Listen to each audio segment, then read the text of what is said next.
Another upcoming effort, of course, to reach voters will be the debates. President Joe Biden and former President Trump set to debate June on CNN, September on ABC, after Biden made a list of demands.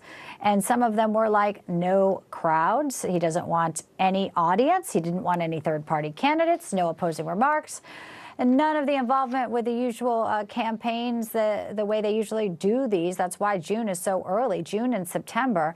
And let's bring in our panel to discuss some of the strategy behind all of this and who it truly helps. We're pleased to have former U.S. Marine veterans advocate and the author of The Race to Save America, Kate Monroe, joins me today.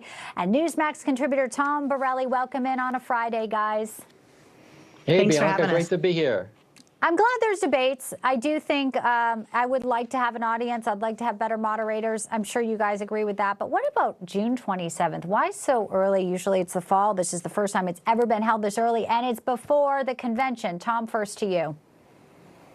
Well, the way I look at it, President Biden, as you mentioned in your intro, is suffering across the board with respect to polls. So I view his effort to get on the books and the TV screen very early as a desperate measure. That's why he wants to be out there very soon. On the other hand, former President Trump can't wait to get in the ring with Biden. So I think that's why I think they picked that early date.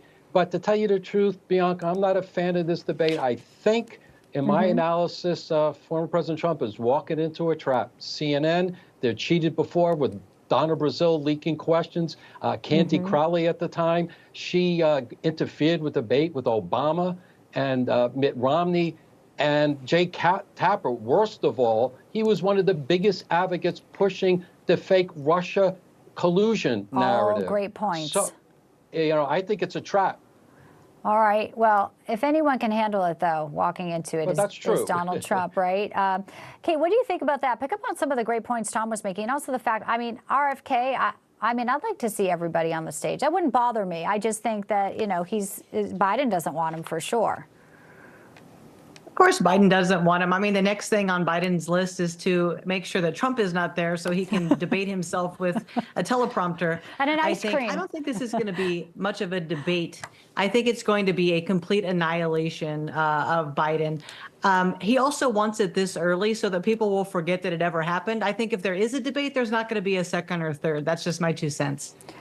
That's an interesting thing. I mean, that's part of it, too. So it's going to happen early. And I do know what you're saying, Tom, because I've heard a lot of pundits saying that, you kind of want to downplay, even though Donald Trump will probably be, obviously, the winner in this is we see Joe Biden struggle with even a teleprompter, struggle without having a cue card with the reporter. Is there a strategy maybe not to let Joe Biden bait him? Some say that's part of this too, like make sure he stays cool, calm, and collected because he is the superior debater, even though Joe Biden's laughable, said he won the last few debates.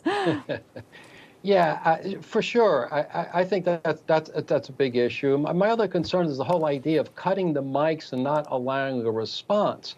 We know one thing about Biden. He lies all the time. He's lied over the decades. He lied most recently in his recent interview about what the inflation rate was and a whole other thing. I think there was a list of a dozen things he lied about. If you can't counterpunch, if your mics are shut off, that's censorship. And you can't rely on CNN to be the fair analysis here.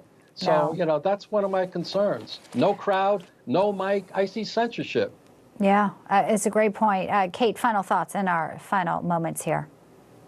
Well, my final thoughts is it's going to be on CNN, so I don't know how much of a crowd you're going to have, whether it be in the room with the debate or at home on TV. I think that they have lost so much viewership, so much altitude is not really that relevant. I think if it were on Fox, there'd be huge viewership.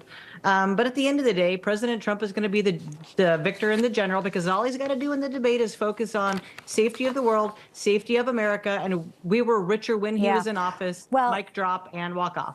And if it was on NewsMax, it'd be the biggest ever. We know that. Tom Borelli, it should Kate be on Monroe. NewsMax. I agree. One CNN, one NewsMax. Sorry about that. It's all good. Happy Friday, guys. Thanks for your comments.